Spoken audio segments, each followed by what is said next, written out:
అయితే పంచాయతీ ఎన్నికలకు సంబంధించి ఒక డ్రామా షురూ చేస్తూ ఉన్నారు రేవంత్ రెడ్డి గారు. పంచాయతీ ఎన్నికలకు సంబంధించి ఇప్పుడు నాకు తెలిసి అక్కడక్కడ మంత్రులు మాట్లాడుతూ ఉన్నారు, మీరు చూసే ఉంటారు. మనం ఇక జూన్ జూలైలో పంచాయతీ ఎన్నికలు పెట్టుకోవాలి, సర్పంచ్ ఎంపీటీసీ జెడ్పీటీసీ ఎన్నికలు పెట్టుకోవాలి, మనం ఆ బాడీలను మళ్ళీ ఎన్నికలు పెట్టుకొని అది చేసుకోవాలని చెప్తా ఉన్నారు మంత్రులు కూడా. అయితే ఈ పంచాయతీ ఎన్నికలకు పోవడానికి రేవంత్ రెడ్డి ప్రభుత్వానికి ముఖం లేదు. పంచాయతీ ఎన్నికలకు ఏమని పోవాలి, ఎట్లా పోవాలి అంటే ఏం చేసిరు, ఏం ఘనకార్యం చేసిరు అని చెప్పేసి ఆ పంచాయతీ ఎన్నికల్లో పోయి ఓట్లు అడగాలి. రైతు బంధు ఇచ్చిరా, ఇయ్యలే. రైతు బీమా ఇస్తున్నారా, ఇస్తలేరు. పంటలు కొంటున్నారా, కొంటలేరు. రైతులకు కరెంట్ ఇస్తురా, ఇస్తలేరు. నీళ్ళు ఇస్తురా, ఇస్తలేరు.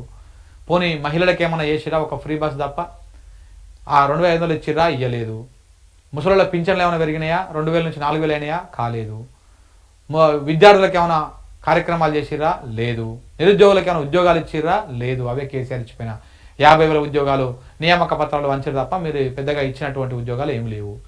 మరి ఏ ముఖం పెట్టుకొని ఏ రంగాన్ని సాటిస్ఫై చేసినామని చెప్పేసి పోయి ఓట్లు అడగాలి, ఏం చేసినామని ఓట్లు అడగాలి. ఇక కొత్త డ్రామా స్టార్ట్ చేశారు. ఏంది అది, కాళేశ్వరం కమిషన్ కేసీఆర్కు నోటీసులు ఇస్తుంది.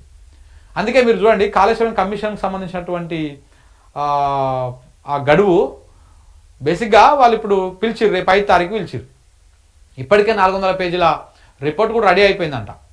ఏమో పేపర్లలో వార్తలు వస్తూ ఉన్నాయి, వాళ్ళ ఛానళ్ళల్లో పెద్ద పెద్ద బ్రేకింగ్లు వస్తూ ఉన్నాయి, డిస్కషన్ జరుగుతూ ఉన్నాయి, ఇవన్నీ జరుగుతూ ఉన్నాయి. 400 పేజీల రిపోర్టు ఇప్పటికే రెడీ అయిపోయిందంట. ఇది కాళేశ్వరం సంబంధించిన మొత్తం వ్యవహారం మీద, ఈ మేడిగడ్డ మీద కావచ్చు, మొత్తం మీద కావచ్చు. ఇప్పుడు ఓన్లీ ఫైనల్ టచ్ కింద కేసీఆర్, హరీష్ రావు, ఈటల రాజేందర్కు నోటీసులు ఇచ్చారు. వాళ్ళకు కూడా డేట్లు కూడా ఫిక్స్ చేశారు. జూన్ 5 తారీఖు నాడు కేసీఆర్ రావాలి, జూన్ 6 తారీఖు నాడు హరీష్ రావు రావాలి, జూన్ 9 తారీఖు నాడు ఈటల రాజేందర్ గారు కమిషన్ ముందుకు వచ్చి వాళ్ళ వివరణ ఇవ్వాలి. డేట్ కూడా ఇచ్చారు. అంటే మాక్సిమం జూన్ 10 తారీఖు వరకు దుకాణం అయిపోతుంది. వీళ్ళు మాట్లాడిన దాన్ని వాళ్ళు ఆ రిపోర్ట్ రూపంలో క్రోడీకరించుకోవడానికి ఇంకొక 10 రోజుల సమయం వేసుకోండి. అంటే జూన్ 20 తారీఖు వరకు అయిపోతుంది. కానీ కమిషన్ని జూన్ 30 తారీఖు, జూలై 30 తారీఖు దాకా పొడిగించారు కమిషన్ గడువుని. ఎందుకు పొడిగించారు, దేనికోసం పొడిగించారు?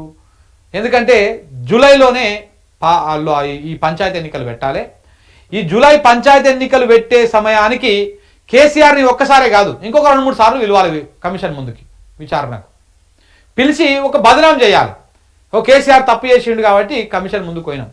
ఆ కమిషన్ అనేది శిక్ష చేసేది కాదు, తప్పొప్పులు తేల్చేది కాదు, ఏం కాదు.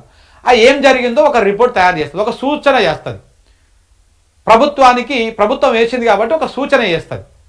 ఇగో గిది జరిగిందని సూచన చేస్తుంది. కానీ ఇగో గిదానికి ఇట్లా శిక్ష చేయొచ్చు, ఇది తప్పు అని డిసైడ్ చేసేటువంటిది కాదు. సో కాబట్టి ఆ కమిషన్ ముందుకు కేసీఆర్ని, హరీష్ రావుని ఇట్లా బీఆర్ఎస్ వాళ్ళని ఇంకో 2-3 సార్లు తిప్పాలి. తిప్పితే ఏమవుతుంది, పేపర్లలో వార్తలు వస్తాయి. ఇప్పుడు ఇలాంటి పత్రికలు ఉన్నాయి కదా, ఇప్పుడు ఇట్లాంటి పత్రికలు ఆంధ్రజ్యోతి, ఈనాడు, వెలుగు, దిశ ఇట్లాంటి పత్రికలు అన్నీ కూడా పెద్ద పెద్ద తాటికాంత అక్షరాలు పెట్టేసి కేసీఆర్ తప్పు చేసిండు, కేసీఆర్ నిజం ఒప్పుకున్నాడు, కేసీఆర్ నీళ్లు మింగిండు, ప్రశ్నలకు సమాధానం చెప్పలేకపోయిండు అని చెప్పేసి ఇట్లా వార్తలన్నీ పుంకానుగా రాయాలి. 2 నెలలు వాళ్ళు టార్గెట్ పెట్టుకున్నారు. అందుకనే కమిషన్ గడువు కూడా 2 నెలల దాకా పొడిగించారు. వారం 10 రోజులు పొడిగించేసుకొని, 1 నెల రోజుల్లో పొడిగించేసుకొని మూసేయచ్చు దుకాణాన్ని. జూన్ ఎండింగ్ వరకు అయిపోగొట్టుకోవచ్చు. కానీ జూలై దాకా ఎందుకు పెట్టిర్రు? జూలైలో ఎన్నికలు పెట్టాలి కాబట్టి, పంచాయతీ ఎన్నికలు పెట్టాలి కాబట్టి అప్పటిదాకా కేసీఆర్ ఒక 2-3 సార్లు కమిషన్ ముందుకు పిలవాలి. ఆయన ఏదో ఇబ్బంది పెట్టినట్టు, ఆయన ఏదో తప్పు చేసినట్టుగా పత్రికలల్లో, టీవీలల్లో వార్తలు రాపించుకోవాలి. ఆ వార్తలు రాపించుకొని ప్రచారం చేసుకోవాలి. ప్రచారం చేసుకొని పంచాయతీ ఎన్నికలల్లో, సర్పంచ్, ఎంపీటీసీ, జెడ్పీటీసీ ఎన్నికలల్లో లాభం పొందాలి. ఇదొక్కటే అలా ముంగలటువంటి టార్గెట్. ఇప్పుడు ప్రజల కాడికి ఏ రకంగా కూడా ఓట్లు అడిగేటువంటి అవకాశం లేదు. మేము రైతులకి మంచి చేస్తామని పోతారా? ఏం చేస్తామని పోతారు? వాళ్ళు ఏమైనా చేస్తే కదా పోనీక. ప్రజలు కూడా నమ్ముతందుకు రెడీగా లేరు వీళ్ళు చెప్పినటువంటి ముచ్చట్లన్నీ ఇని. ఇక ఇట్లాంటి ఒక మ్యానిపులేషన్ కథ అయితే కొంత ఇన్ఫ్లుయెన్స్ అవుతారు జనాలు. అరే నిజంగానే కేసీఆర్ ఏదో చేసినట్ట కదా, మరి లేకపోతే గింతగానం ఎందుకు రాస్తారు, దేనికి రాస్తారు అని చెప్పేసి కొంత ఆలోచన వస్తారు. దీన్ని కొంత ఇంకా ఎక్కువ ప్రచారం, వీళ్ళకి మీడియా ఎట్లాగా ఉండే సోషల్ మీడియా ఎట్లా బలంగానే ఉండే పెయిడ్ బ్యాచ్ అంతా కూడా చెప్పినా కదా, మన మాదాపూర్లో ఓ బ్యాచ్ని పెట్టిండి అని చెప్పేసి. సో ఇట్లాంటివన్నీ కూడా ప్రచారాలు చేసి వాట్సాప్లల్లో, ట్విట్టర్లల్లో, అన్నిట్లల్లో, ఇన్స్టాగ్రామ్లల్లో, యూట్యూబ్లల్లో ఓయిగా మాట్లాడి ప్రచారాలు చేస్తూ ఉంటారు అన్నమాట. ఎవరు కేసీఆర్ ఇట్లా చేసినంట, కాళేశ్వరంలో ఇన్ని వేల కోట్లు తినడంట, ఇన్ని వేల కోట్లు తినడంట అని ఒక ప్రచారం చేస్తారు. ప్రచారం చేసి ప్రజలను మభ్యపెట్టేసి మళ్ళా రేపు పంచాయతీ ఎన్నికలలో లాభం పొందడం కోసం మాత్రమే ఇదంతా స్కెచ్ చేస్తున్నట్టుగా కనపడతా ఉంది.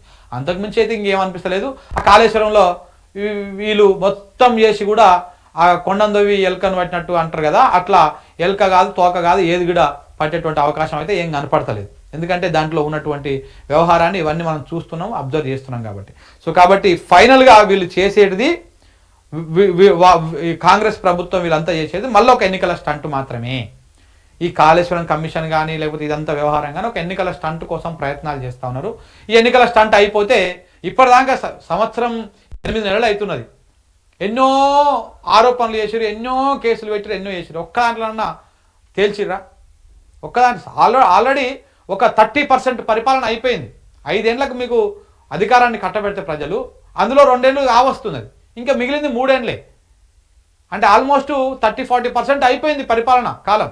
ఇంకా మిగిలినటువంటి 60-70% మీరు ఇంకేం చేస్తారు? సో కాబట్టి ఇవంతా కూడా ఒక నెరేషన్ క్రియేట్ చేయడం కోసం, ఒక ప్రచారం కోసం మాత్రమే ఈ ప్రయత్నం చేస్తూ ఉన్నారు మిత్రులారా. ఏదేమైనా తెలంగాణ కొంచెం ప్రజలు కొంత అప్రమత్తంగా ఉండాలి. ఎవరేమైనా చెప్పినా, నాలంటూ ఎంతమంది చెప్పినా కానీ ప్రజలు అప్రమత్తంగా లేకపోతే ఎవ్వరు ఏం చేయలేరు. ఫైనల్ డిసిజన్ మేకర్స్ ప్రజలే. రేపు ఓటు వేయాల్సింది ప్రజలే. ఎక్కినటువంటి రేవంత్ రెడ్డి గారిని దింపాల్సింది ప్రజలే, లేకపోతే రేవంత్ రెడ్డి గారికి ఆయన పరిపాలన వస్తే మళ్ళీ ఆయనకు ఓట్లు వేసేది కూడా ప్రజలే. సో కాబట్టి ఏదేమైనా ప్రజలే డిసైడ్ చేయాలి. ప్రజల దగ్గరనే అసలు అస్త్రం ఉందన్నమాట. అస్త్రం అనేది ఓటు.